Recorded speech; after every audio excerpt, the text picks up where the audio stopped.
Bonjour, bonsoir les amis et bienvenue sur un nouvel épisode de Beyond the Hoops.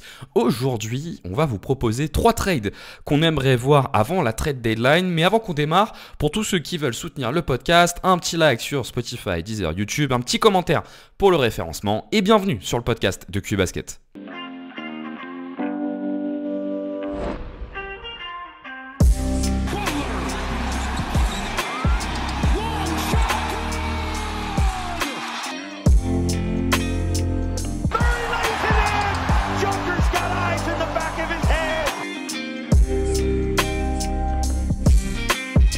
Mitchell has his head up, takes the Levert feed. Oh my!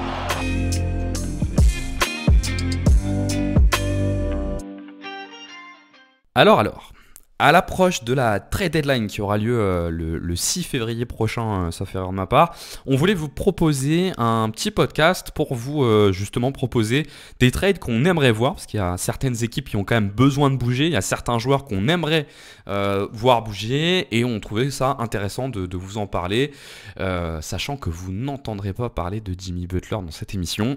On se l'est un peu donné comme consigne, et on est avec le binôme habituel pour discuter avec Ben et Paul. Salut Ben, comment ça va? Salut tout le monde, bah ça va nickel, hein. On se rapproche de la trade deadline, on remet un peu d'enjeu et comment dire de motivation dans la saison, parce que c'est vrai que là c'est un peu le creux quoi. De janvier à mi-février c'est un peu le creux, donc au moins parler de trade, de joueurs qui bougent, de potentiels nouveaux fits entre une équipe et un joueur, c'est toujours un peu cool. Tiens, d'ailleurs, on s'est dit qu'on n'allait pas parler de Jimmy Butler. Toi, tu penses qu'il va bouger ou pas, Jimmy Butler? D'ailleurs, on a fait un podcast sur Jimmy Butler avec Quentin. On était assez mesuré derrière là-dessus. Est-ce que toi, tu penses qu'il va bouger avant la trade deadline? Je pense que je suis pas certain qu'il bouge. Enfin, si je dois parier, mettre toute ma fortune qui se monte à pas très très haut, mais si je dois la mettre sur s'il part ou il part pas, je pense qu'il ne part pas. Maintenant, c'est un joueur tellement qui peut devenir tellement problématique rapidement. Je pense qu'il y a quand même une volonté de se débarrasser de lui avant qu'il pollue tout l'environnement de ton équipe. Donc peut-être que à quelques heures de la fin de la deadline, comment dire, le hit va le balancer un peu contre pas grand chose pour ne pas se coltiner une demi-saison de plus, quoi. Et vous l'aurez compris, la fortune de Ben qui est plus élevée qu'à RSA, hein, puisque lors d'un récent épisode, il a rappelé qu'il n'était pas chômeur. Ouais. Ça a l'air que je gagne, je serais peut-être mieux au chômage, hein, je vous dis, les gars. Tant qu'à faire, peut-être autant pas bosser. Et on est avec Paul. Salut Paul. Salut tout le monde. Bon, Paul, je te pose la même question. Toi, tu penses qu'il va bouger Butler ou pas? Ouais, ça a l'air d'être un peu dégueulasse là au niveau des relations internes. Enfin, c'est surtout entre Butler et Pat Riley, parce que je pense que si tu ajoutes leur ego, ça fait la taille de la Terre à peu près, je pense. Donc, non, je pense qu'il va bouger. Et je le vois bien aller à l'ouest, du style Lakers ou Warriors. Ah ouais. On verra bien, mais Ok. je le vois bien aller là-bas. Ouais. Ah, ok. Nostradamus. On va voir ce que ça donne. D'ailleurs, bon, on sait pas trop quand. Probablement que le podcast aura déjà une petite semaine avant qu'on le publie, mais hier, je crois le 8 a essayé de requalifier d'ailleurs la suspension de Jimmy Butler pour que ça passe de une non-volonté enfin que ça passe à un truc de non-volonté de jouer pour lui augmenter le montant de l'amende.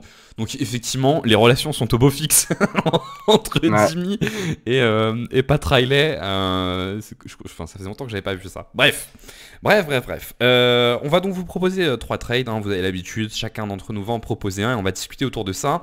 À chaque fois, l'idée c'est de se dire, est-ce que le trade qui est proposé est faisable? Ce qui permettra de lancer un petit débat, on passera pas trop de temps là-dessus, puisque surtout, l'objectif, ça sera de discuter de cet éventuel trade et de se dire, quels sont les besoins de l'équipe qui traderait et en quoi ce joueur vient répondre à ces différents besoins. Et pour démarrer, on va démarrer avec le trade de Paul. Paul, je te laisse donner ton premier trade. Alors, le premier trade, pour moi, donc j'ai choisi d'envoyer Zach LaVine à Orlando. C'est pas un trade, enfin, il n'y a pas beaucoup de rumeurs là-dessus. C'est pas un trade que j'ai beaucoup vu sur Twitter et tout. Mais j'aime beaucoup ce trade. Et du coup, je l'envoie à Orlando, Zach LaVine, contre Jonathan Isaac. Donc, on rappelle que Zach LaVine, je crois qu'il est payé 43 millions cette année. Il a encore une année de contrat et ensuite, il a une player option. Donc, il a une player option dans 18 mois, quoi, à peu près. Et donc moi je l'envoie contre Jonathan Isaac qui est payé 25 millions, Cole Anthony qui est payé 12,9 millions, Gary Harris 7,5 et Caleb Houston 2 millions. Plus un ou deux picks. Je sais qu'ils ont 2 firsts cette année parce qu'ils ont celui de Denver. Ils ont le leur. Donc je pense qu'ils vont quand même peut-être encore essayer de drafter dans cette draft. Maintenant, ouais, ils peuvent envoyer leur pick l'année prochaine et celui de Denver cette année par exemple. Alors, Pour Zach LaVine, je trouve que c'est déjà pas mal sur le papier. juste Et, pour, et pour voilà. précision, hein, pour qu'on soit bien clair, LaVine a 1 an de contrat assuré cette année. L'année prochaine est assurée aussi. C'est l'année qui vient d'encore après où il y a une player option.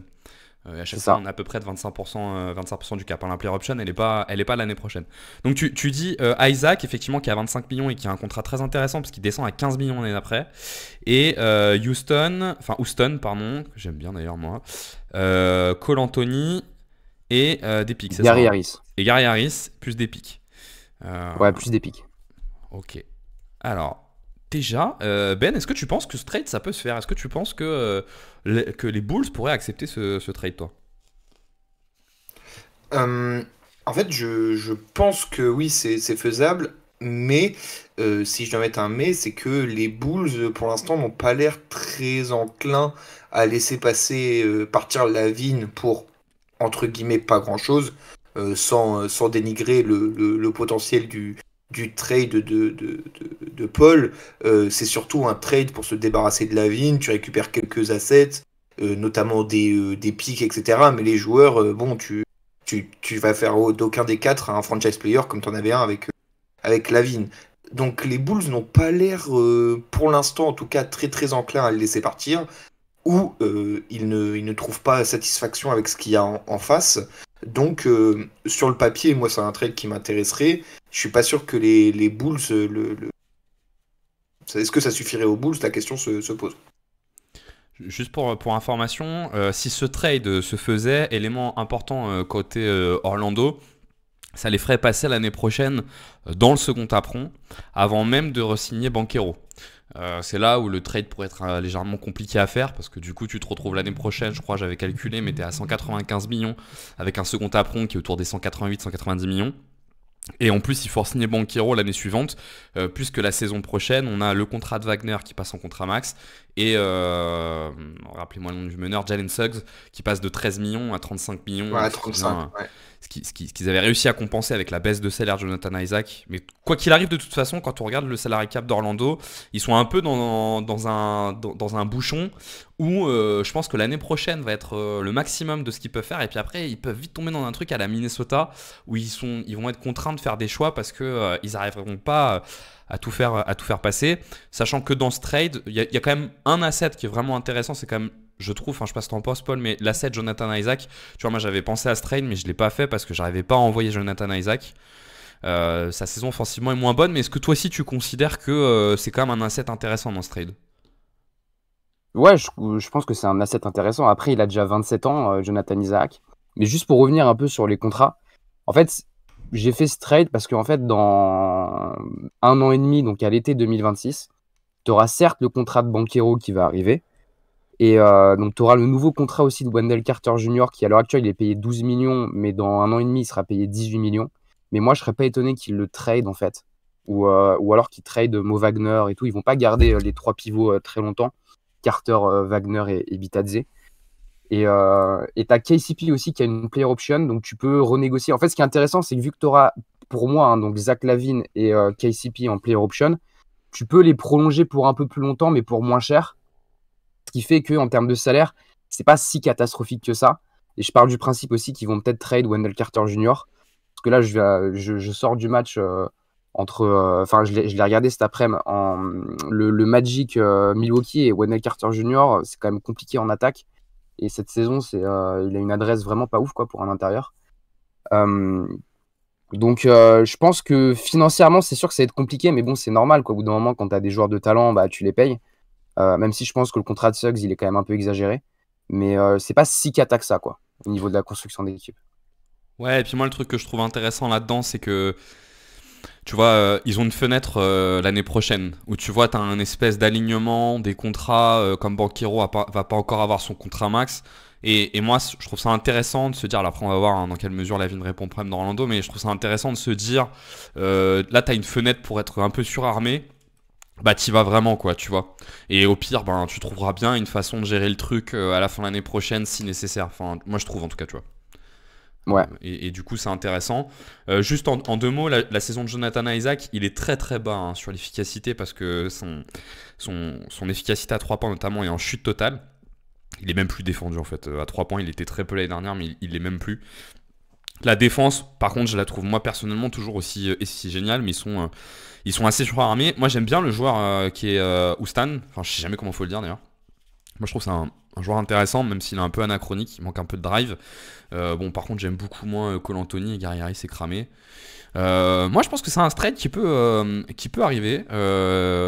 Et donc, bah, on passe tout de suite à la suite. Pourquoi tu as imaginé ce trade, Paul? Quels sont, selon toi, alors je te laisse un peu faire dans l'ordre que tu veux, mais les problèmes auxquels il peut répondre? Bah déjà, pour moi, le gros problème quand même du Magic, et ça se voit, enfin ça se voit vraiment parce qu'il y a eu Wagner et Banchero qui étaient blessés sur ce début de saison. Mais pour moi, tu as quand même un vrai problème en attaque. Tu as un gros problème de shot-making, spacing. Le Magic a la pire adresse à 3 points de la ligue. Et même s'il y avait eu Wagner et Banchero sur ce début de saison, t'aurais peut-être été la deuxième ou la troisième pire, mais pour moi, tu aurais été vraiment dans le bottom de la ligue en termes d'adresse à 3 points. Donc l'excuse des blessures, ça en est pas une, quoi. Donc je pense qu'il y a un vrai problème d'adresse à 3 points. Et là, Zach LaVine, c'est super. Il doit être à 44%, un truc comme ça, à 3 points sur un gros volume cette saison. Enfin, c'est un superbe shooter, Zach LaVine. Et je pense aussi qu'il manque un peu de création en attaque. Et Zach LaVine, il t'apporte pas forcément de la création pour les autres, mais il y a quand même de la création pour lui-même. Et je pense que le manque de passing de Zach LaVine, c'est pas trop un problème parce que pour le coup, je pense que Banchero et Wagner sont quand même des très bons passeurs et enfin pour leur poste. Et je pense pas que ce soit un problème en fait le manque de passing de Zach LaVine. Et pour moi en fait Zach LaVine il répond quand même à il va bien fitter dans ton effectif pour une raison parce que c'est un très bon joueur sur transition et il est dans le 90e percentile sur transition avec presque 5 possessions par match. C'est le joueur le plus efficace sur transition de la ligue. Et le truc, c'est que le Magic, ils ont la 7e fréquence en attaque de transition, mais seulement pour la 26e efficacité. Donc je pense qu'il peut vraiment boucher les trous sur cet aspect. Et le deuxième aspect, c'est aussi le fait que Zach LaVine, en tant que ball handler sur pick and roll, il est dans le top 25e centile, avec presque 6 possessions par match. Alors que le Magic, c'est la 4e pire équipe sur pick and roll, quoi. Donc je pense que par rapport à ces deux aspects-là, ça fit bien Zach LaVine. Je sais pas ce que vous en pensez. Bah, d'ailleurs, on peut même ajouter que, moi je suis d'accord avec toi, hein, autour du sujet Orlando, il y a un truc qui est intéressant, c'est, tu sais, ces équipes qui ont des problèmes offensifs parce qu'elles ont choisi de construire des très fortes défenses et donc il y a un certain nombre de compromis. Tu peux te dire que elles arrivent à le compenser. En fait, c'est des problèmes de mi-terrain, mais elles arrivent à le compenser par de l'efficacité sur transition. Tu l'as dit, ils sont 26e au point par tentative sur contre-attaque. On peut se dire que c'est à cause des blessures, mais en réalité, c'est pas vraiment le cas parce que l'année dernière, ils étaient 24e. Et il n'y avait pas vraiment de problème de blessure. Donc ils ont un problème historique sur la contre-attaque. Ils n'ont pas les joueurs qui sont adaptés. Moi, je pense que c'est pour deux raisons. La première, c'est qu'effectivement, leurs joueurs stars ne sont pas les joueurs les plus dynamiques du monde et pas les joueurs qui sont le plus dans la projection possible. Et qu'en plus, ils n'ont pas les fers de lance de ces contre-attaques-là. C'est un peu la contrepartie d'avoir un meneur comme Jalen Suggs. C'est que c'est pas un meneur qui va servir de rampe de lancement, tu vois, pour des mecs dans les ailes qui génèrent beaucoup de contre-attaques. Alors, Zach LaVine ne va pas être le joueur qui va te faire la rampe de lancement. Par contre, sur la partie finition de contre-attaque, effectivement, on est sur un des tout meilleurs joueurs de transition de la ligue. Moi, j'ai d'autres choses à dire sur Zach LaVine, mais Ben, je te laisse la main. Qu'est-ce que t'en penses, toi, à la fois Orlando et puis de ce que peut apporter LaVine là-dedans? Bah, moi, je trouve que c'est un fit très très cohérent parce que Zach LaVine, quand même, c'est un joueur que je pense beaucoup de gens ne regardent plus depuis quelques années à cause de l'équipe dans laquelle il est, mais c'est un un joueur qui est très très indépendant offensivement. Il peut se créer lui-même ses actions. Il peut, comment dire, comme vous l'avez bien dit, faire du pick and roll, pull-up, etc., etc. Et c'est typiquement ce qui manque à Orlando. On l'avait évoqué l'année passée, je sais plus dans quel podcast. On avait fait un podcast sur Orlando et on avait dit qu'il leur manquait potentiellement deux profils pour être vraiment contender de très haut calibre. Le premier était comment dire, un catch and shooter défendeur, un 3&D élite. Ils ont signé KCP cet été. Enfin, ils l'ont tradé ou signé? Non, signé, c'est signé. En tout cas, il est arrivé cet été, quoi. Moi aussi, voilà, il est arrivé cet été. Il était free agent, ouais. Et le deuxième profil, c'était un porteur de balle élite, ou du moins à haut volume sur les postes arrière, qui pouvait aider Wagner et Banchero, bon, qui s'était pas autant encore développé que sur les matchs qu'ils ont fait cette année, mais qui étaient déjà des hauts potentiels. Et du coup, Zach LaVine compenserait complètement ce manque. Et comme, enfin, je sais pas si vous voulez rentrer sur le côté aussi défense, mais Zach LaVine s'intégrerait, donc serait un peu un poids mort, ou du moins la pièce négative d'une défense élite, et au moins on pourrait un peu plus le cacher que ce que ça a été le cas dans ces autres équipes, quoi. Donc ça paraît plutôt cohérent, comment dire, le fit paraît plutôt cohérent.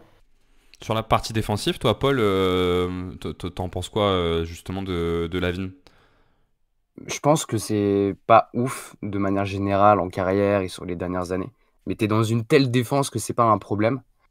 Après, en fait, moi, ce qui me dérange un peu avec l'effectif du Magic à l'heure actuelle, c'est qu'ils ont fait des paris sur les dernières drafts avec des mecs comme Jet Howard et Anthony Black. Et honnêtement, bon, ils sont encore jeunes, mais tu vois, c'est pas suffisant en fait pour moi. Offensivement, clairement, t'as pas assez de volume, t'as pas assez d'efficacité, t'as pas assez de choses intéressantes. Donc, je dis pas, je pense qu'ils peuvent avoir un rôle intéressant dans ce Magic-là sur les années à venir. Mais clairement, si tu ramènes Zach LaVine, ça fait une vraie différence. Et on le voit un peu moins cette saison, mais le Magic, c'était une équipe qui jouait beaucoup sur cut. Enfin, qui faisait beaucoup de cuts l'année dernière, parce que voilà, il y a un manque de talent sur le shot-making dans cette équipe. Et pour le coup, Zach LaVine, c'est un joueur aussi assez sous-coté sur les cuts. C'est pas juste un bon shooter et un bon driver. C'est un mec qui peut vraiment être bon off-ball et il sait faire des cuts dans le bon timing, bien les exécuter et tout. Donc je pense que ça peut être aussi très fit à ce niveau-là. Après, voilà, je pense que le Magic, ils ont déjà un certain plancher. Pour moi, je pense qu'ils ont intérêt à bouger là à la deadline ou cet été, parce qu'il y a un manque de talent en attaque. Et Zach LaVine, c'est une pièce intéressante. C'est peut-être pas la pièce la plus intéressante, mais je pense qu'il sera available et moi, je le ferais bien, quoi, ce trade. Moi, je trouve que, tu vois, autour du sujet LaVine, je le trouve assez mésestimé en comparaison de ce qu'il est capable de faire. En fait, le sujet de son contrat fait que tout le monde se dit qu'on est sur un espèce de poids mort, mais la réalité, c'est que, ok, son contrat est un peu haut. Je pense que c'est une réalité, son contrat il est un petit peu haut, mais je suis pas convaincu qu'on soit dans un contexte où son contrat est non plus complètement déconnant. Il le devient quand il a une saison comme l'année dernière où il est blessé, quoi. Moi, je suis sûr que si on n'avait pas revu le CBA, Zach LaVine serait déjà tradé, il serait déjà dans une autre équipe. S'il n'y avait pas ces problèmes de premier, second apron, et un contender aurait tenté sa chance parce que, pour le coup, quand il est sur le terrain, c'est un joueur, moi, sincèrement, je trouve assez fabuleux parce que je le trouve hyper méta, en fait. Il est hyper méta parce que c'est un super joueur de contre-attaque. T'as donné les chiffres, donc je ne les redonne pas, mais il a une vraie capacité à gérer le tempo de ses courses en contre-attaque pour finir.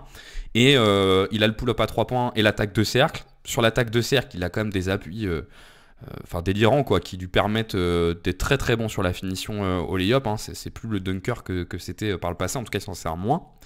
Et sur demi-terrain, vous avez beaucoup parlé de tout ce qui est balle en main et sur le pick and roll et du fait que c'est pas un créateur pour les autres. Moi, j'aurais envie de dire que c'est pas un créateur de chaos comme peuvent l'être d'autres porteurs de balles. Par contre, c'est un joueur qui est très bon pour profiter du chaos qui a déjà été créé. et qui est en même temps capable effectivement de porter un peu la balle. Genre par exemple, si tu as des joueurs qui créent du chaos et qu'il faut finir une action, il va être excellent parce que son shoot est très bon, effectivement ses cuts sont bonnes, ses finitions au cercle sont très très bonnes. Et ce que je trouve intéressant, c'est que, je sais pas ce que vous en pensez, mais Wagner et Banchero sont pour le coup des joueurs très autonomes qui créent du chaos. Banchero est un joueur qui crée pas mal de chaos, tu vois, donc je vois tout à fait l'association entre Banchero et Lavine. Elle me paraît même en fait assez naturelle. Je sais pas ce que vous en pensez, mais elle me paraît pour le coup assez naturelle. Ouais, complètement. Bah, même avec Wagner, c'est des profils qui sont tous assez polyvalents dans plusieurs domaines offensifs et qui sont pas caricaturaux, que ce soit enfin que ce soit positif ou négatif. L'aspect caricature d'un joueur offensif, quand c'est James Harden, bah, ça peut être très positif, mais il y a certains qui ont des traits assez négatifs. Là, c'est pas le cas. Ils sont assez polyvalents, comme vous l'avez évoqué depuis pas mal de minutes. Il y a l'aspect contre-attaque, cut, passing, un petit peu de passing, pull-up, drive, bref. Il y a un peu tout l'arsenal. Il n'y a pas grand-chose, peut-être, qui est élite 5, 6, 7e, enfin dans les top 5, top 6, top 7 à son poste, enfin pas à son poste, pardon, NBA dans une qualité. Mais oui, c'est des joueurs, c'est un joueur qui mérite au moins d'avoir comment dire, une fois dans sa carrière, un roster cohérent autour de lui pour qu'il puisse faire briller ses coéquipiers comme il pourrait le faire, je pense, vu les qualités qu'il a. Je trouve ça intéressant ce que tu dis sur le fait que c'est pas un joueur élite dans quelque chose. Moi, je me demande, pour moi, c'est là où il y a un vrai sujet sur la vie. Moi, je me demande si c'est pas un finisseur élite quand même, hein. Alors après, tu vois, les tops, c'est plus compliqué parce que réfléchir Oui, en termes de oui, top, oui. moi j'ai plus de mal en tout cas. Mais moi, je sais pas vous, mais moi, pour moi, c'est un finisseur élite, Zach LaVine, hein. Il a un shoot de très haut niveau, finition en cercle de très haut niveau. Pour moi, si tu le couples à des joueurs qui créent du chaos, on est vraiment sur un finisseur élite, quoi, hein. Ouais, ouais, moi je suis assez d'accord là-dessus. Je pense que c'est un finisseur élite.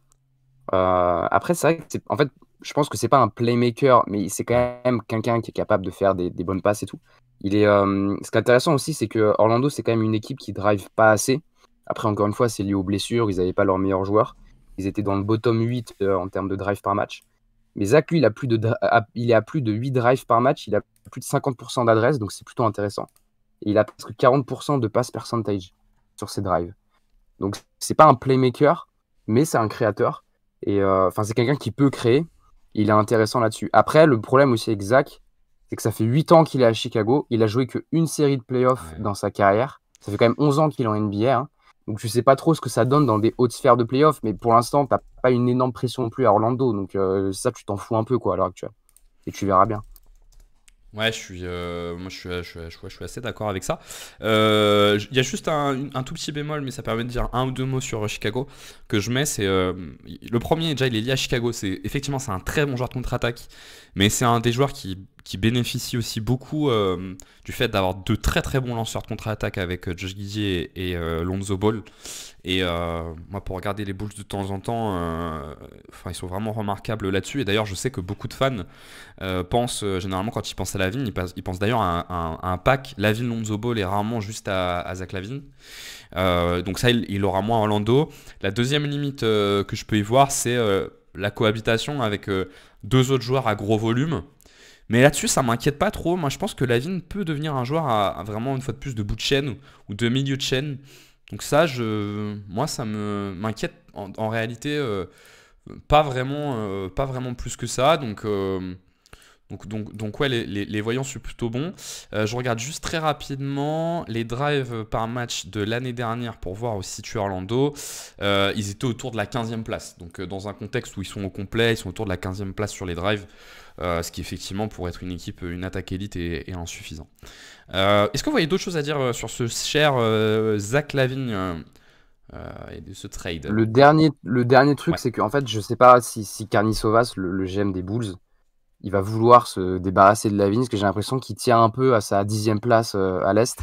Donc, je sais pas s'il aura les balls de faire ça, mais au bout d'un moment, c'est bon, quoi. Dire, passe à autre chose. Ils se sont déjà débarrassés de Caruso et des DeRozan, donc je me dis pourquoi pas. Mais ouais, vas-y, c'est bon, quoi. Ouais, moi juste pour finir là-dessus, pareil, moi la vraie question que j'ai sur ce trade, comme je l'ai dit au tout début, c'est est-ce qu'il attend pas une plus grosse carotte en face, le GM des Bulls, je vais pas me risquer à prononcer son nom, mais tu vois, par exemple, vous l'avez évoqué son nom, est-ce qu'il attendrait pas un Anthony Black en face, par exemple? Un gars sur qui il peut reconstruire quelque chose, ou du moins essayer d'initier une reconstruction. Parce que bon, le quatuor Houston, Gary Harris, Isaac, et le dernier c'était Cole Anthony, autant te dire que bon, c'est pas avec ça que tu vas faire un futur All-Star, quoi.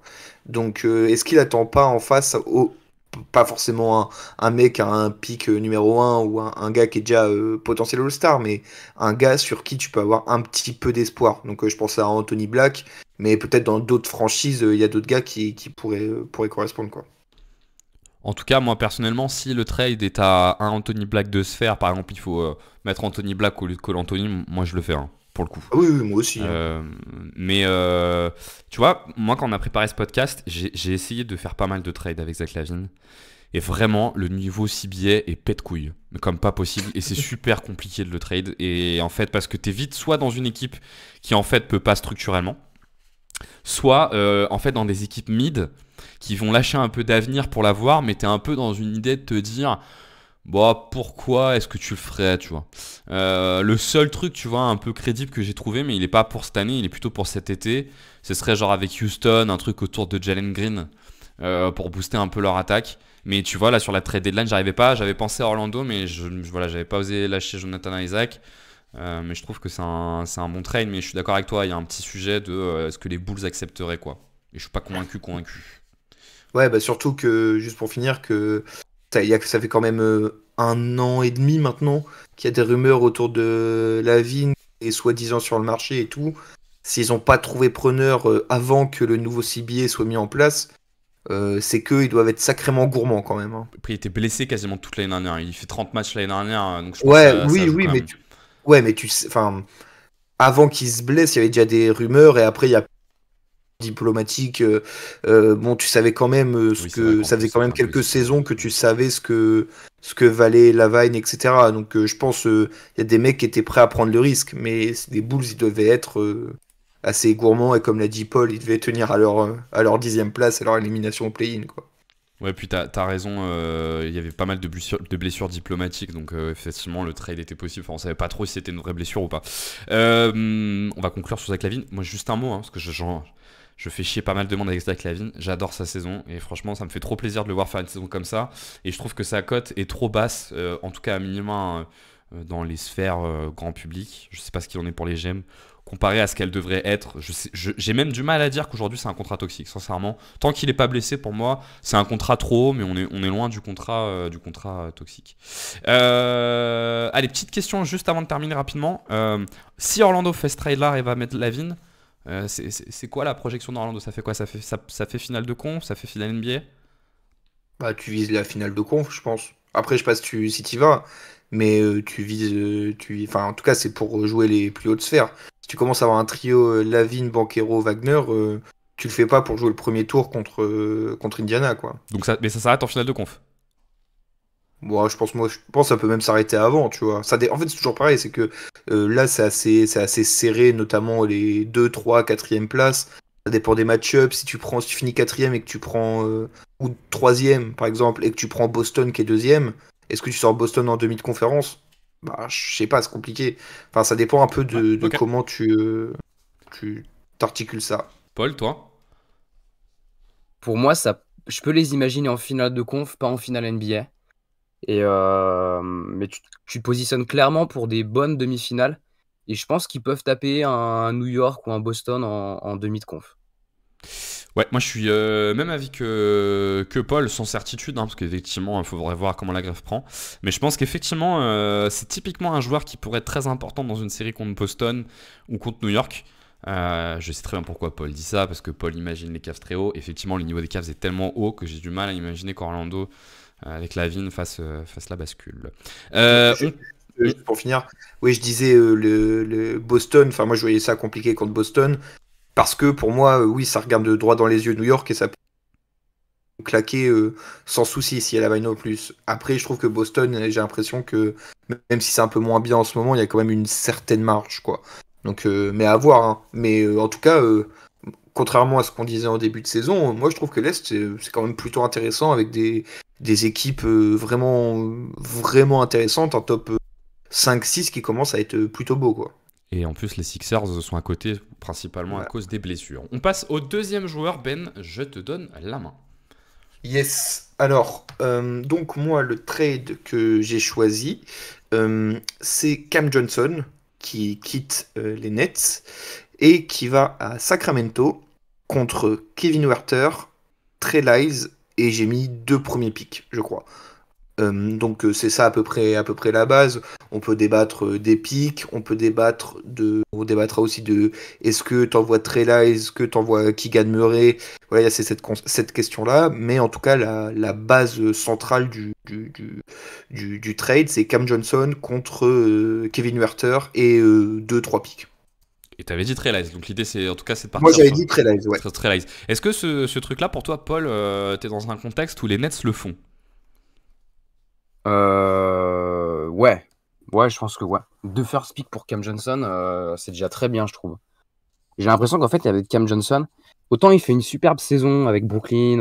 Après, c'est un contexte un peu favorable parce que il y a un bon coaching et il est mis en avant et tout, même s'il n'a pas les meilleurs coéquipiers du monde. Mais c'est un mec qui existe par le scoring, donc il n'a pas besoin. C'est pas un mec qui dépend du spacing et tout, parce qu'il a des vraies qualités sur le shoot. Mais j'ai l'impression que les gens sont un peu trop. Je dis pas que c'est le cas de ce trade, hein, mais de ce que je vois un peu sur la sphère Twitter, je vois des trades des fois où je me dis, ouais, ça peut être super cool Cam Johnson, mais bon, c'est pas non plus, faut pas envoyer 10 first pick, enfin, faut pas faire la même erreur que New York a faite en envoyant 6 first pick pour Bridges, quoi, tu vois. Ouais, moi je trouve que j'ai un petit doute sur le fait que les Nets accepteraient ce trade parce que je pense que je suis pas sûr qu'ils aient forcément à le trade en fait. Son salaire est super bien. Faudrait voir à combien il voudrait signer. Mais dans le même temps, probablement que tu n'en obtiendras jamais autant que maintenant. Et effectivement, autant je pense qu'il vaudra toujours le salaire qu'on le paye, mais peut-être que tu auras jamais autant pour l'avoir et que tu peux aller faire en sorte qu'une équipe surpaye un petit peu pour l'avoir. J'ai une petite question, Ben. Est-ce que donc là ton truc, parce que dans ton trade quand même, si on est clair, Kevin Huerter fait une très mauvaise saison. Il n'a pas d'adresse. Oui. Défensivement, c'est un poids. Donc, on est sur un joueur qui n'a pas de valeur. Trey Lyles, on est sur un joueur qui n'est pas un mauvais joueur, mais je pense qu'il n'y a pas vraiment de valeur, notamment parce qu'il est en fin de contrat. Ouais. Donc, ton truc, c'est un peu Kevin Huerter, que tu dois te taper encore 2 saisons, qui va te servir à rien. Une saison, je crois que je comptais celle-là. Je comptais celle-là et la saison d'après, il est encore en contrat. Donc, en fait, c'est 2 pics plus un point mort. Donc, la question que je voulais te poser, c'est si jamais tu envoies un pic de moins et que tu changes Trey Lyles par Keegan Murray, est-ce que tu le fais? Si t'es les Kings. Si t'es qui? Les Kings? Ouais, genre la contre-proposition, c'est enlevez-nous un pic, enlevez-nous Lyles. Par contre, vous rajoutez Keegan Murray. Est-ce que tu le fais? Moi, je pense que je le fais, ouais. Parce que moi, j'avoue que Keegan Murray, je trouve que c'est un bon joueur, mais avoir un Cam Johnson dans l'effectif, ça compense clairement. Et si tu peux conserver un de tes pics, bah, c'est toujours mieux. Tu sais jamais comment la saison se conclura. Et puis de toute façon, on va revenir un peu dessus après. Mais les Kings, je pense pas qu'ils visent le top 3 de la conférence. Du coup, ils seront un peu loin dans la. Enfin, pas très très loin dans la draft, pardon. Si tu t'en sors et que tu lâches Keegan Murray et qu'à contrario, tu gardes un pic 15 ou 16. Bon bah c'est pas la fin du monde non plus quoi, tu peux vite retomber sur tes pieds quoi.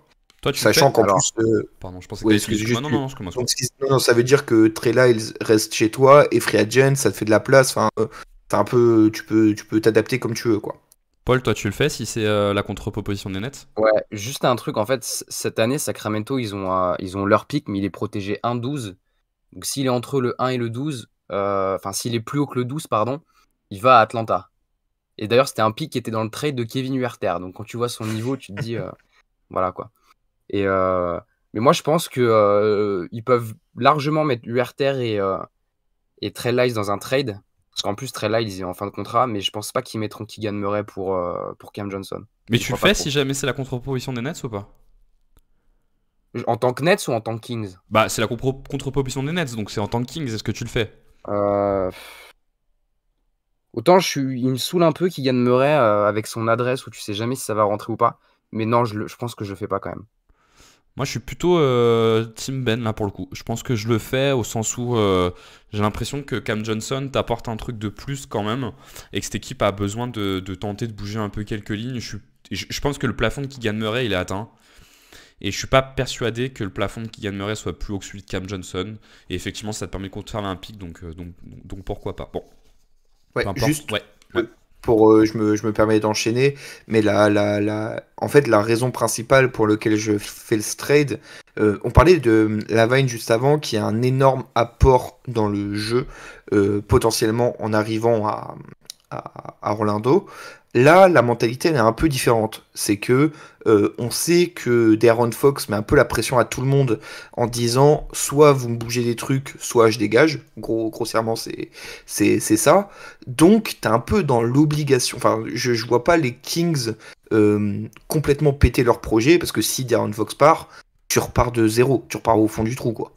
Donc, je les vois un peu se torturer l'esprit pour essayer de montrer à De'Aaron Fox qu'ils ont de l'ambition, qu'ils ont envie de maintenir un certain niveau, un certain standing. Et si ça doit passer par sacrifier Keegan Murray pour récupérer un mec qui est, comme l'a dit Paul, peut-être un peu surcoté actuellement, mais en vogue, un gars avec comment dire, un rôle qui peut parfaitement s'imbriquer dans l'équipe, à un salaire raisonnable, etc. Je pense qu'il faut le faire, juste pour montrer que tu es de bonne volonté auprès d'Aaron Fox. Et peut-être que ça changera pas grand-chose, que l'arrivée de Cam Johnson, tu vas pas finir en finale de conf d'un coup. Mais c'est peut-être les petits coups à faire qui te serviront pour conserver tes stars, quoi. Du coup, quels sont selon toi les besoins des Kings et pourquoi tu as imaginé ce trade? Alors pour moi, en fait le souci principal des Kings, c'est qu'ils ont des moteurs offensifs qui ne défendent pas. Que ce soit DeMar DeRozan, que ce soit De'Aaron Fox, c'est pas le pire, mais quand même c'est pas un exceptionnel défenseur je trouve. Et Sabonis, notamment au poste 5, tu te retrouves avec quand même trois stars qui défendent au minimum pas très bien, voire de façon très très médiocre, quoi. Du coup, ce que Kevin Huerter t'a porté, et c'est même pas le cas cette année, c'était que du shooting, parce qu'il défendait pas non plus. Euh, et Trey Lyles, bon, c'était quelqu'un qui dépannait, qui était utile, mais c'est pas, enfin, une perte dramatique. Enfin, je prends mon trade de base original. Ouais, bien sûr. Du coup, tu compenses ça en remplaçant quelqu'un qui shootait très mal par le mec qui est en feu total depuis le début de la saison. Donc je sais pas si ça tiendra toute sa vie, hein, mais actuellement Cam Johnson est l'un des meilleurs shooters depuis le début de la saison. Il est premier l'efficacité chez les forwards de toute la NBA. Il est quand même à 20 points par match en plus, hein. Donc c'est pas sur Voilà, un petit volume, hein. voilà, qui assume un usage plutôt conséquent, donc c'est-à-dire qu'il peut dépanner quand il faut. Alors, c'est pas du tout un créateur, mais s'il y a besoin en bout de chaîne de temps en temps, il est beaucoup plus indépendant que pouvait l'être Huerter. Et défensivement, c'est quelqu'un qui déjà défend, quoi. C'est déjà mieux que beaucoup de mecs à Sacramento. Donc il coche un peu toutes les cases. Comme je l'ai dit tout à l'heure, c'est pas un mec qui te révolutionne ton attaque, ton équipe comme Zach LaVine, on en parlait tout à l'heure, mais c'est un liant parfait dans beaucoup d'équipes et j'ai l'impression que les Kings manquent de ces liants-là. Tu peux ajouter que les Kings sont 25e au volume de tirs tentés à 3 points et premier au mi-distance. Donc effectivement, Cam Johnson va pas tout changer, mais enfin c'est quand même une équipe qui a des mecs qui font des différences. Je pense que Malik Monk et De'Aaron Fox sont des joueurs qui font des différences pour les autres. En plus, DeMar DeRozan a un playmaking qui, moi, je trouve pas si mauvais que ça et une capacité à aller trouver les shooters quand même. Et dans le même temps, c'est la première équipe au mi-distance tentée. L'effet de DeRozan forcément compte un peu, mais c'est une équipe qui structurellement va beaucoup au mi-distance. Donc ils ont intérêt à être vers quelque chose d'un peu plus un peu plus méta, et ça se traduit par leur points par possession sur les spot-up, donc sur tout ce qui est attrait au catch and shoot, qu'il soit des mi-distance ou des 3 points, donc c'est essentiellement des 3 points, où c'est la 22e équipe au point par possession sur les spot-up, en efficacité, pas en fréquence, en efficacité. Donc c'est une équipe qui a un intérêt effectivement à aller chercher, à mon sens, hein, des profils comme celui-ci. Paul, toi, tu as identifié quoi chez les Kings comme besoin, tu vois, pour cette équipe et est-ce que pour toi, Cam Johnson y répond? Euh, Alors moi, je me posais la question du coup si Cam Johnson il allait être titulaire, mais je pense que ouais, Cam Johnson, s'il est transféré aux Kings, il sera titulaire devant Keegan Murray. Et pour moi, un des gros problèmes des Kings depuis l'ère, on va dire, Sabonis, depuis qu'il est arrivé aux Kings et depuis qu'ils sont quand même à minima compétitifs, c'est qu'ils avaient un des pires front de court sur le banc, quoi. Genre vraiment, c'est qui le meilleur joueur sur le front de court? C'est genre sur les dernières années, c'est Alex Len. Enfin, c'est horrible, quoi. Et donc là, si tu ramènes Cam Très Johnson, en lies. fait, tu mets Keegan Murray. Ouais, voilà, très light. C'est très lies en fait. Hein. Ouais. C'est vraiment pas ouf, quoi. Donc là, si tu ramènes Cam Johnson, t'aurais Keegan Murray sur le banc. Et c'est vrai que par rapport à ce qu'ils ont eu ces dernières années, ça fait une énorme différence, quoi. Donc finalement, t'aurais un effectif encore deep parce que ils ont récupéré Devin Carter, qui est quand même un top 13 de draft. Et moi, j'ai bien aimé en plus ce qu'il faisait à Providence l'année dernière. Et donc avec Keon Ellis, si jamais tu gardes Monk dans le 5, tu aurais un backcourt, tu aurais Devin Carter et Keon Ellis qui défendent bien pour le coup, très bien. Plus Keegan Murray, tu as une rotation à 8 joueurs qui est vraiment pas inintéressante. Et après, je pense pas que Cam Johnson, c'est le mec qui va te faire passer un tour de playoff, mais je peux les imaginer là où je les voyais pas du tout, limite en play-in en début de saison. Là, ça va un peu mieux sur les derniers matchs avec le nouveau coach. Mais je peux les imaginer aller en playoff avec Cam Johnson, ouais. Ouais, je trouve que c'est. Je suis d'accord en fait. Ça fait partie un peu de la question que tu vois, je me pose, Ben. C'est euh, est-ce que Cam Johnson est un joueur pour lequel tu es prêt à lâcher de l'avenir? Moi, je suis d'accord. Hein. Franchement, quand tu regardes les besoins des Kings, Paul l'a dit, être un peu plus deep. Ben, tu l'as dit, progresser un peu sur l'efficacité au tir. Enfin, globalement, on l'a dit, ils ont besoin de monter un peu leur volume à 3 points et globalement leur capacité à aller terminer des actions après décalage. Et pour le coup, ils les ont, les joueurs qui font les décalages. La relation Monk-Sabonis crée des décalages.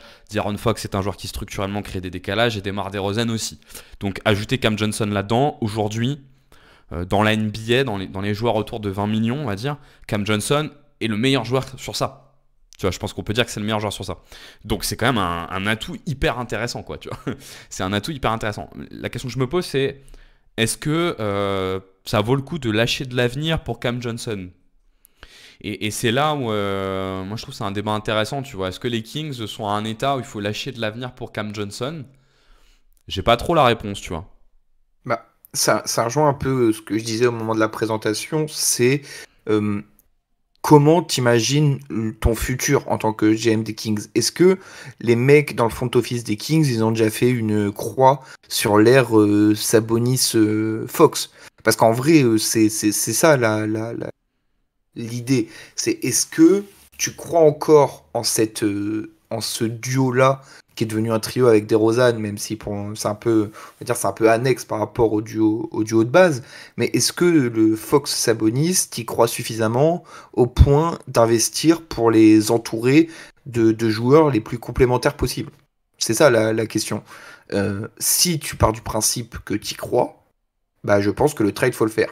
Si par contre en tant que GM t'es déjà un peu douteux, non, tu vas pas essayer juste de sauver les meubles avec un Cam Johnson. C'est pas le bon profil, c'est pas un suffisamment grand talent offensif pour tout bouleverser. Mais en même temps, on a un peu évoqué avec Lavine, c'est que il y a les soucis de seconde apron, etc., qui sont tellement pénalisants pour beaucoup de franchises que les énormes moves pour faire venir des stars et complètement bouleverser la conférence, ça va être beaucoup plus compliqué à faire. Donc tu vas être obligé de faire des petits à petits ajustements.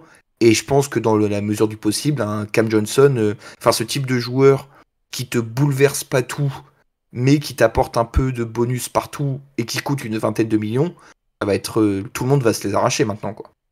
T'en penses quoi, toi, Paul, tu lâches de l'avenir pour Cam Johnson dans leur contexte ou pas? Bah, si c'est maximum 2 picks, pour moi, oui, mais après, moi, de toute façon, j'y crois pas vraiment aux Kings. Je pense que c'est un effectif très plafonné. Dans 1 an et demi, il va falloir donner un contrat à De'Aaron Fox. Et je suis désolé, mais c'est pas un joueur qui mérite un contrat max. Et j'ai l'impression que les Kings, c'est bien l'équipe Pigeon qui vont lui donner un contrat max. Et maintenant, bon, si t'es GM, comme l'a dit Ben, si t'es GM et que voilà, les Kings, ça faisait un moment quand même qu'ils n'étaient pas compétitifs. Si t'aimes bien l'effectif en place, parce que tu sais qu'il y a quand même une continuité, qu'il y a des mecs qui ont envie de jouer ensemble, que tu peux être compétitif avec 2-3 ajouts. Tu vois, le fait d'avoir mis Keon Ellis, le fait d'avoir donné des responsabilités à Keon Ellis dans cette équipe, bah moi je trouve ça plutôt intéressant parce que c'est un super role player. Et donc pour encore 2 années, pourquoi pas, tu vois, de prendre Cam Johnson et avoir un effectif compétitif. Mais maintenant, oui, moi je pense que c'est un peu, enfin, c'est pas ça qui va révolutionner les Kings. Mais dans ton analyse un peu des équipes, c'est vrai il faut pas oublier que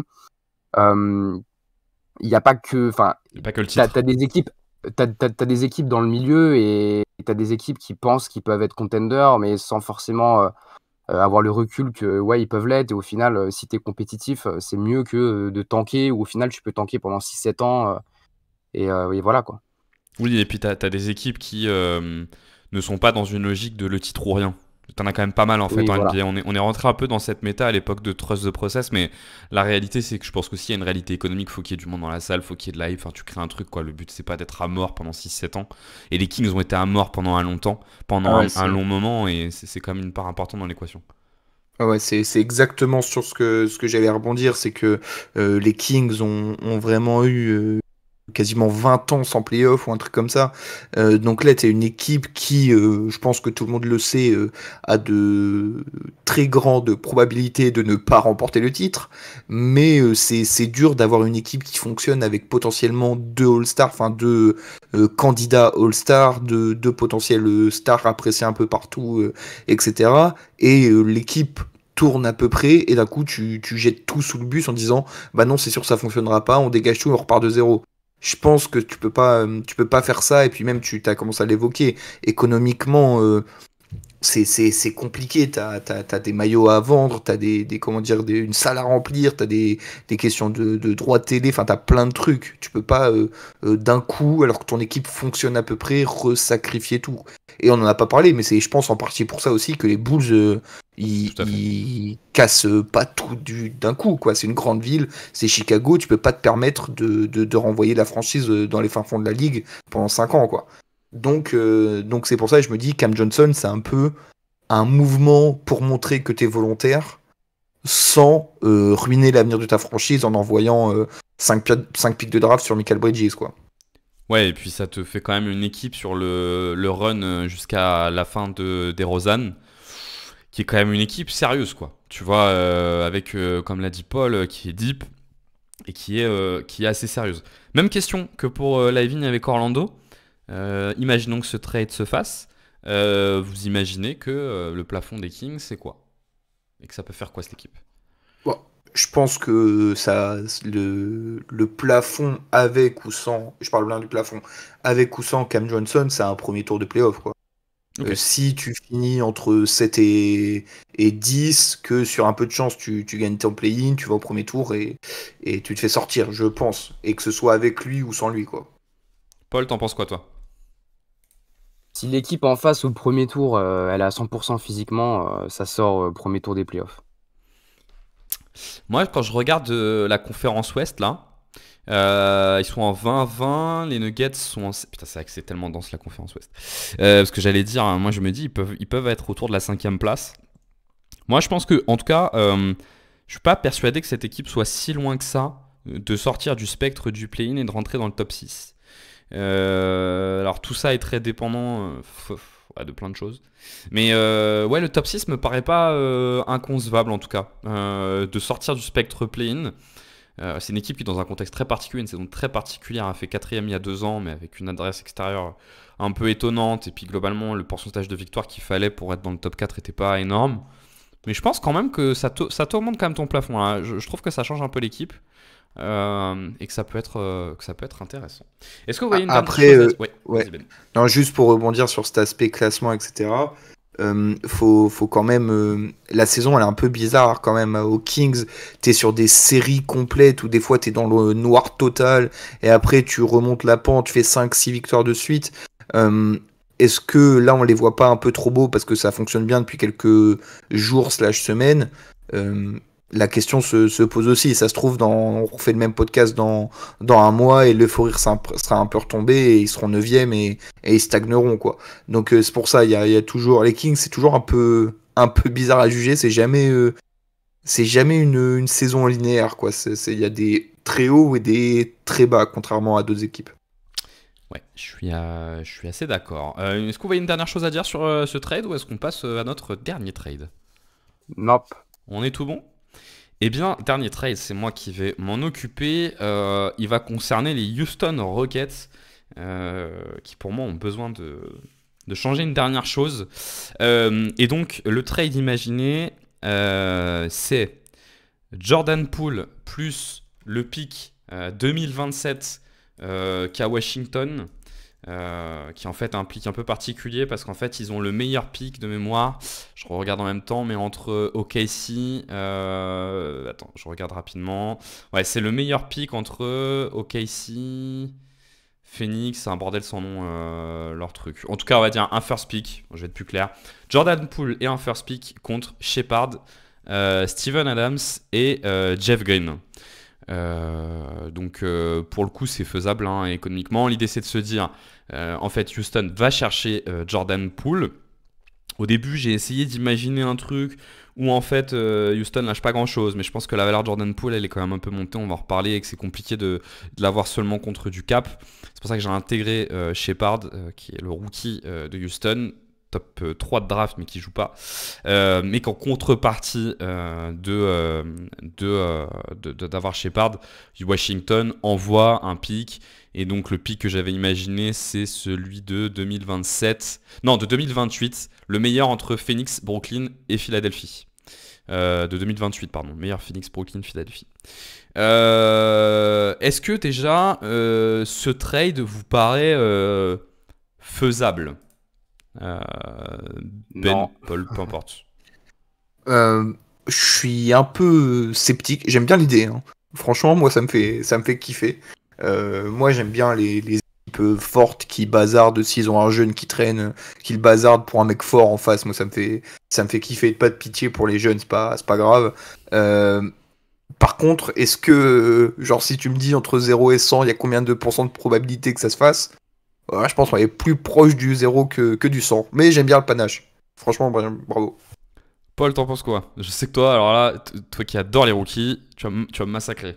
Non, non, mais c'est pas que j'adore les rookies. Après, peut-être que je les regarde, donc du coup, je suis plus haut que certains par rapport à d'autres. Mais moi, j'y crois pas du tout, parce que de 1, tu viens de drafter en 3. Et vu que là, en fait, Rich Shepard, il a pas eu de temps de jeu, sa cote, elle a vraiment baissé parce que il a pas montré de choses assez suffisantes. Mais en même temps, enfin, c'est normal, parce que c'était peut-être pas un top 3 de draft sur le papier, et il est top 3 parce que c'était pas une grosse cuvée de draft. Donc là, sa cote, elle est vraiment basse, donc t'as pas intérêt à le trade maintenant. Et je pense qu'en plus, les Rockets, ils comptent sur lui dans les années à venir. Parce que voilà, Fred VanVleet, il va pas s'éterniser. Et je pense que Rich Shepard, ça peut largement être un titulaire dans cet effectif dans les années à venir. De 2, t'envoies un pick en 2027 ou 2028, le meilleur entre 3 équipes. Donc ça veut dire qu'il y a quand même un scénario où tu te retrouves... où en fait tu te retrouves un peu comme un con parce que tu envoies un top 10, voire un top 8, voire un top 5 de draft. Donc moi j'y crois pas du tout. C'est Et Houston je qui le pense que... récupère, hein. C'est Houston qui le récupère, hein. C'est pas Washington, hein. Ah ok, donc Oui, c'est... oui, oui, c'est la contrepartie d'envoyer Shepard, c'est que du coup Houston récupère le meilleur pick en 2028 entre Philadelphie, Ah ok. je vous ai dit quoi? Philadelphie, Phoenix et Brooklyn. Ouais, mais même si c'est Washington qui l'envoie, je pense que quand tu tankes, t'as pas intérêt à envoyer un pick dans 3 ans qui peut être très intéressant en fait. Je trouve que c'est beaucoup trop loin. Et en général, les picks qui sont envoyés justement dans des trades comme ça, c'est des picks assez proches et c'est pas des picks loin. Donc même si c'est Washington qui l'envoie, j'y crois pas. Et pour le coup, par rapport aux Rockets, je pense qu'ils ont un tel plancher en termes d'équipe, et notamment quand même offensif. Ils ont un tel niveau de talent avec les Jalen Green, Sengun, Amen Thompson, Cam Whitmore, Jabari Smith, etc. Qu'en fait, t'as pas besoin d'un Jordan Poole, même si on va revenir, hein, j'imagine, sur les besoins. Mais t'as pas besoin de ce mec-là. Et je pense que s'ils font un trade, en fait, les Rockets, c'est plus pour un vrai franchise player ou une option 1 en attaque du style Giannis, il devient dispo, Steph Curry, Devin Booker et tout. Parce que c'est vrai que pour l'instant, tu te dis, c'est qui vraiment est-ce qu'il y a vraiment un vrai franchise player dans cet effectif des Rockets? Donc je pense que s'ils sacrifient des assets, c'est plus pour un mec comme ça que pour un Jordan Poole, quoi. Ouais, sachant qu'ils ont pas mal de tours de draft de mémoire Houston, donc Ouais, ils peuvent notamment préparer, sur des Suns, ouais. ils peuvent préparer une offre intéressante. Juste pourquoi, moi j'ai imaginé ce trade. La valeur de Poole aujourd'hui elle est plutôt acceptable. Il fait une bonne saison avec une bonne production offensive. Son salaire il reste 3 ans, ou en fait sur les 3 ans il est autour de 20% du cap.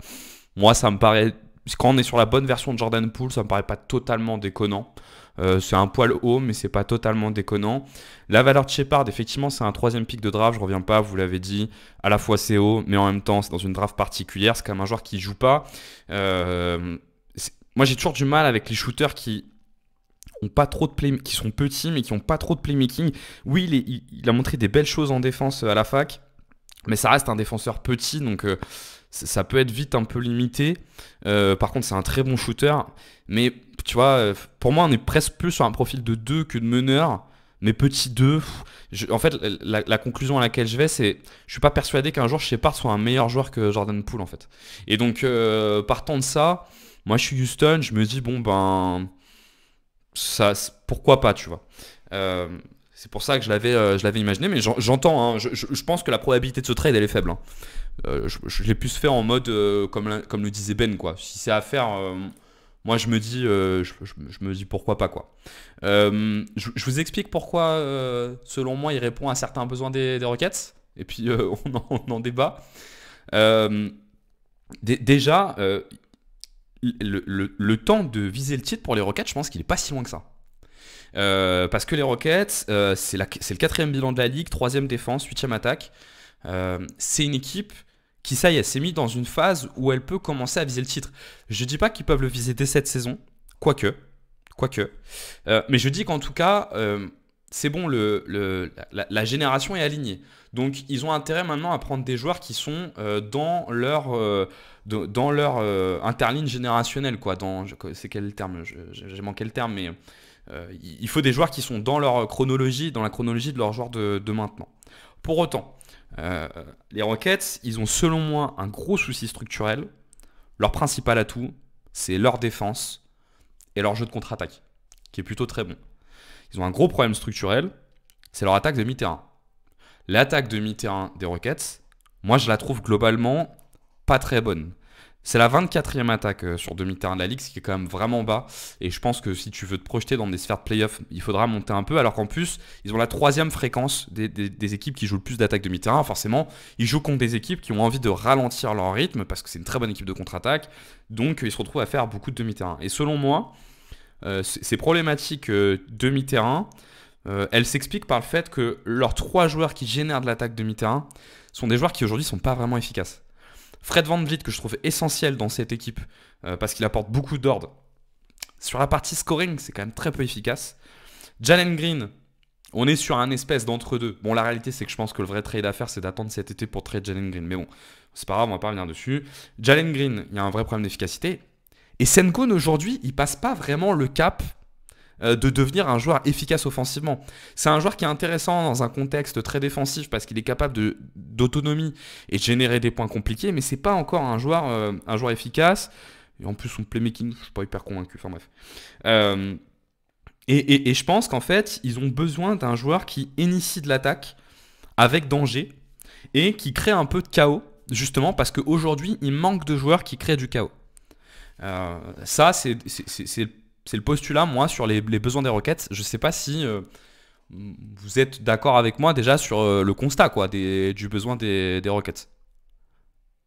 Bah, moi je suis plutôt aligné avec tout ce que tu as dit. Après, je suis d'accord avec toi sur le fait que la vraie problématique, moi je trouve, c'est autour de Jalen Green. C'est à cet endroit-là que le switch doit être fait. Que je te trouve quand même un peu dur avec Sengun, je pense que le fait que le contexte offensif autour de lui soit un peu compliqué ne l'aide pas, et que dès qu'il se retrouvera avec des joueurs, enfin si ça arrive, hein, mais si potentiellement il se retrouvera avec il se un peu plus autonome et efficace autour de lui, je pense que ça peut débloquer quelque chose de lui et vraiment avoir une hausse d'efficacité très très significative. Donc pour moi le vrai souci, c'est comme tu l'as dit, c'était surtout Jalen Green, parce que je pense comme Paul que Fred VanVleet il va pas s'éterniser non plus. Là il a déjà pris, il avait pris un énorme contrat en partant de Toronto. Ils vont peut-être le signer à moindre coût s'il se sent bien, enfin voilà, mais c'est pas plus le projet, c'est pas sur lui que tu mises ton avenir. Donc la question, ouais, c'est autour de Jalen Green. Et, et oui, je suis d'accord avec toi que l'idée, c'est d'attendre cet été pour le trade, parce que je crois qu'il y a quelque chose dans le CBA qui fait que là, actuellement, s'il est trade, il est trade avec son contrat rookie, mais l'équipe qui l'accueille devra compter dans son salary cap comme si c'était son contrat qui avait continué Son nouveau contrat. comment dire, son nouveau contrat. Du coup, ça veut dire que bon, t'envoies 10 millions de compensation, tu récupères 40 millions, t'as l'air En fait, un concrètement, peu c'est con, que quoi. tu as un leap de 20 millions fictifs dans la balance de ta trade machine. Et forcément, 20 millions, personne ne peut l'encaisser. C'est-à-dire que tu trouveras pas. Enfin, comment dirais-je? Imaginons qu'une équipe envoie 30 millions et que Houston envoie que Jalen Green. Ça marche pas parce que Houston ne peut pas l'accueillir. À l'inverse, si une équipe envoie 30 millions et que Houston envoie que Jalen Green, ça marche pas parce que ça compte 30 millions pour l'autre équipe. Donc il est vraiment intradable en fait cette saison. Il peut pas être tradé, c'est pas possible. Pareil pour Sengun, hein. Tous ces contrats-là, c'est pas possible. Mais du coup, oui, moi je trouve que le fit est plutôt intéressant. Tu vas revenir après sur toutes les qualités de Jordan Poole et ce qu'il peut apporter. Moi, je pense que le fit serait intéressant. Après, la question, c'est, comme l'a dit Paul, est-ce que tu fais ce move en sachant que je suis pas sûr que Jordan Poole te permette de viser le titre? Parce que maintenant, c'est ça, à partir du moment où tu es 1, 2, 3e de conférence, tu vises le titre. Et est-ce que t'engages des assets dans un mec où t'es pas sûr qu'il te fasse énormément progresser? Enfin, il te fera progresser, mais est-ce qu'à un point où tu peux viser le titre? Je sais pas. Et du coup, je veux bien entendre l'avis de Paul à ce sujet, qui doit être... Et puis sur les besoins des Rockets, sur déjà ce dont les Rockets ont besoin, quoi. Ouais, mais alors, je suis d'accord avec les besoins des Rockets. Après, tu vois, sur le dernier mois, sur demi-terrain, ils sont 12e attaque, les Rockets. Donc ça va quand même bien mieux. Et ça va bien mieux depuis que Jalen Green est en confiance. Parce que tu vois, une fois que les pull-ups rentrent, tu sais quand même que sur drive, il a vraiment un truc unique de manipulation de défense, d'aller chercher avec ses qualités athlétiques, de la longueur, de la création de séparation, tu vois, sur ses drives et tout. C'est quand même un joueur qui a dû toucher, moi, je trouve, près du cercle. Et quand le pull-up rentre, ça devient vraiment un scoreur ultra compliqué à arrêter, quoi, parce qu'il y a de la vitesse et il y a des qualités athlétiques. Donc, c'est pas un numéro 2 de draft pour rien, Jalen Green. Après, c'est vrai que c'est compliqué à anticiper parce que il a toujours été un peu décevant par rapport à ce qu'on attendait de lui en carrière. Parce que, par contre, tu sais que voilà, il y a des fois, sur une douzaine, quinzaine de matchs, il est vraiment exceptionnel. Mais moi, je pense qu'ils vont le garder encore pas mal de temps, Jalen Green, à voir si. Mais moi, en fait, je pense que Jalen Green aussi, c'est un profil de joueur qui n'est pas incompatible avec une autre star. Si demain, en fait, il trade pour un Giannis ou un Booker, comme je l'ai dit il y a 10 minutes, je pense pas que c'est incompatible du tout avec Jalen Green. Et ça va, genre, il prend que 33 millions l'année prochaine. Et je me demande même si c'était pas une erreur de lui donner que 2 ans de contrat et que t'aurais mieux fait lui donner 4 ans directement. Mais après, bon, voilà, il y avait pas assez. C'est sûr que sur les 3 saisons qu'il a joué, il y a eu quand même plus de déceptions que de trucs positifs à dire. Mais voilà, quoi. Ouais, moi je pense que pour les raisons que tu viens d'évoquer, je pense que c'est aussi pour ça qu'ils vont pas le bouger, Jalen Green. Parce qu'effectivement, quand il a ses pics sont quand même vraiment très bons et font des vraies différences. Et en fait, sur un joueur à 30 millions, c'est intéressant. Un peu comme Jordan Poole d'ailleurs, hein. Mais en même temps, tu peux pas compter que sur lui. Et Van Vliet, moi je suis convaincu qu'ils vont le garder. Ils vont trouver un arrangement, mais ils vont le garder. Il est trop important dans cet effectif aujourd'hui. Et je suis assez convaincu qu'ils vont le garder. Je rajoute une stat que j'ai pas donnée. Ils sont 27e dans le scoring sur le pic du Big. Et je pense que c'est aussi parce qu'ils sont pas toujours très très bien amenés en fait ces pics-là. Parce qu'ils jouent aussi beaucoup de short roll. Donc forcément c'est pas simple. Mais aussi parce que les deux extérieurs sont pas hyper respectés. Et justement, tu dis ils sont 12e demi-terrain depuis un mois, mais c'est totalement lié à Jalen Green. Et en fait, je pense qu'il faut sortir de cette dépendance à Jalen Green, parce que sinon, ça va te péter à la gueule en playoff. D'où le Jordan Poole, parce que je pense que tu peux pas avoir beaucoup mieux aussi, quoi, hein, que ça, Ouais. quoi. Après, c'est là-dessus que j'allais rebondir. Pour l'instant, là, en vrai, si on avait dit il y a la trade deadline l'année passée, trade deadline 2024, et il y a un an, est-ce qu'on aurait imaginé que Houston soit dans une position à potentiellement jouer le titre? Est-ce que tu as besoin de te précipiter au point de trade pour Jordan Poole dès maintenant? La question se pose. Tu peux attendre Clairement. l'été, tu peux refaire quelques petits ajustements et repartir avec le même effectif l'année prochaine. Alors c'est pas du tout le même le même effectif, la même construction, mais il y a pas mal d'équipes, tu vois. Par exemple, tu prends OKC, ils ont eu un corps qu'ils ont fait grandir ensemble pendant 1, 2, 3 ans avant de commencer à ajouter des nouvelles touches. Je pense pas qu'il y a un mec d'un niveau de à Houston, mais Ouais. là tu te dis ils ont encore plein de bons jeunes joueurs. Est-ce que tu leur laisses pas la fin de saison plus potentiellement le début de l'année prochaine pour voir comment ça grandir? Et en plus, c'est pas comme si Jordan Poole c'était un joueur safe Voilà, sur le terrain à j'entends. chaque fois, quoi. et ce que j'allais dire, c'est ça exactement, c'est tu peux leur laisser un an de plus et tu sais pas où en seront les autres superstars de la ligue dans un an, et là tu fais un move final, entre Ouais, guillemets. mais sachant que tu n'auras plus tes contrats expirants, qui sont étonnants. Enfin, ça s'explique par le fait que Sengun et Jalen Green vont être signés l'année prochaine, mais tu n'auras plus sont encore en contrat rookie, pardon, mais tu n'auras plus tes contrats expirants, qui sont un peu ton dernier levier pour aller chercher un joueur qui forcément sera un joueur, si tu veux pas bouger ton corps de joueur, et j'ai l'impression qu'ils n'ont pas trop envie de le bouger, tu n'auras plus d'occasion d'aller chercher un joueur à 25 millions qui peut t'apporter quelque chose. Bon, après là c'est le débat autour de ce qu'ils peuvent ou pas. Je vous propose d'aller un peu dans le détail si vous êtes ok sur ce que peut apporter Jordan Poole à cette équipe. Et une fois de plus, je suis d'accord avec vous, hein, on n'est pas dans une évidence hein, il faut le faire.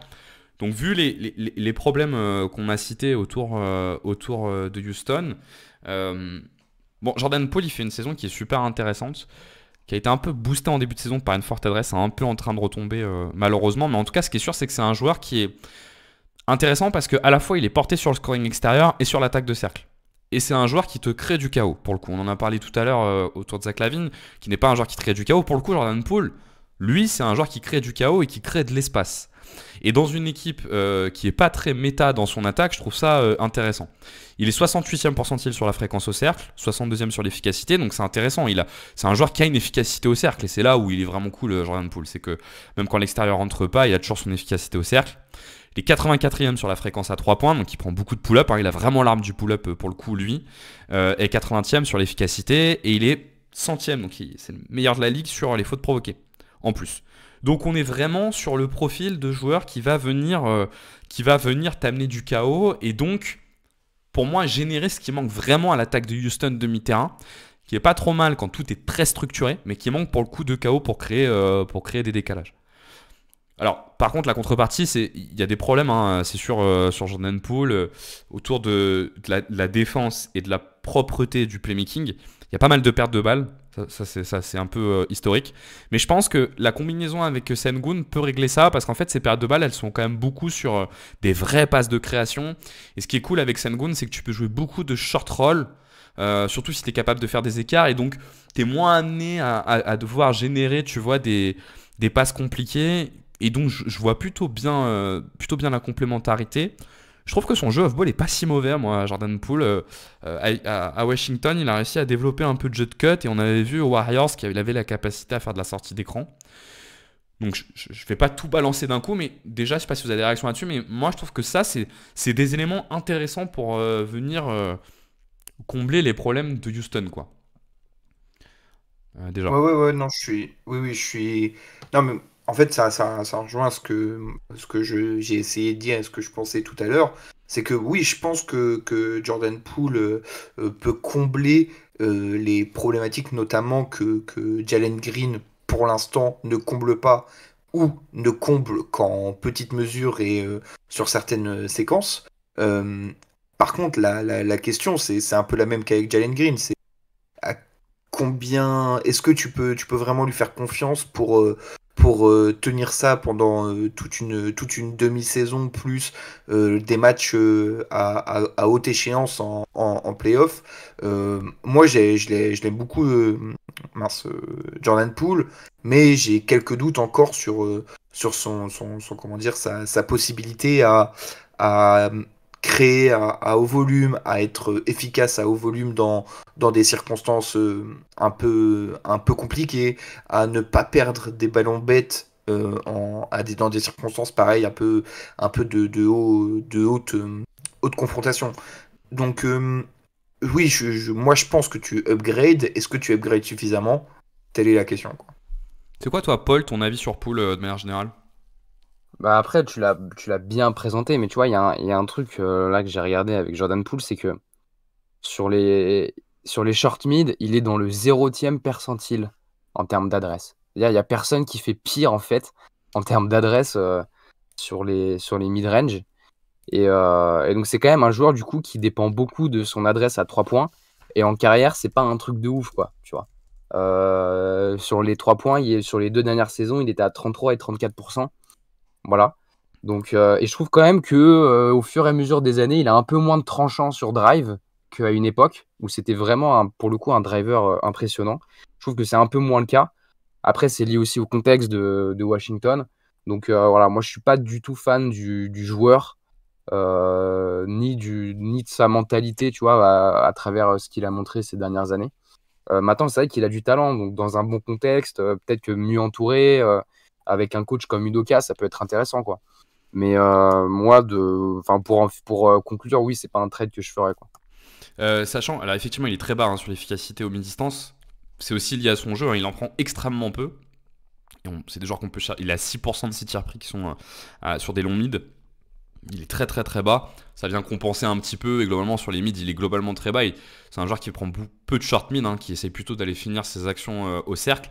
D'ailleurs, il a jamais autant tenté de tir au cercle que cette année. Ce que je trouve pour le coup plutôt intéressant. Moi je suis d'accord hein, sur les limites de pool. Je trouve qu'il fait une bonne saison. Je trouve ça intéressant en fait de l'imaginer pour pouvoir supplier Green et Van Vliet. Je reviens pas dessus, on en a déjà parlé. Je trouve qu'il y a un autre élément qui est intéressant dans la possibilité de ce trade, c'est que je suis pas du tout convaincu qu'il soit intradable derrière et qui te permet aussi de garder une forme de flexibilité. Tu vois, tu peux faire cette demi-saison, une saison de plus. Sauf s'il est catastrophique, mais tu peux imaginer qu'il soit pas catastrophique. Et après, tu es dans la dernière année de son contrat. T'as un contrat à 30 millions à trade. Les trucs des apprends, ça te gêne moins parce que ton effectif, il est fini. Et en fait, tu vois, je me dis, sa valeur, elle peut vite devenir intéressante. Aussi pour ça. Et juste pour finir sur la défense, moi, je trouve que sa défense off-ball, elle est devenue plutôt OK avec le temps. Je le trouve pas si catastrophique que ça, off-ball. D'autant plus dans un contexte où il pourrait être cadré. Bon, là, par contre, où c'est vraiment compliqué, c'est la défense on-ball. Je trouve pas si mauvais que ça sur la défense au périmètre. Par contre, il est vraiment pas bon sur la défense des drives. Ce qui peut ne pas être gênant si tu as un très bon protecteur de cercle, mais c'est pas le cas de Houston. Donc, moi, ma principale limite, en fait, elle est pas sur l'attaque. Sur l'attaque, je me dis ça peut vraiment être intéressant. Elle est plus sur la crainte de vite rentrer dans des situations de playoff où, en fait, Udoka se dit je le fais pas jouer parce que je concède trop d'attaques de cercle en le ciblant, quoi.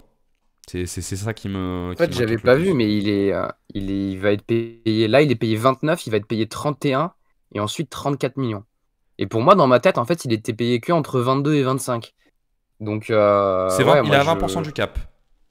En gros, ouais, mais sur tout le long, il est à 20% du j'ai cap. l'impression que c'est un peu trop, quoi, pour l'accueillir quand t'es déjà très compétitif.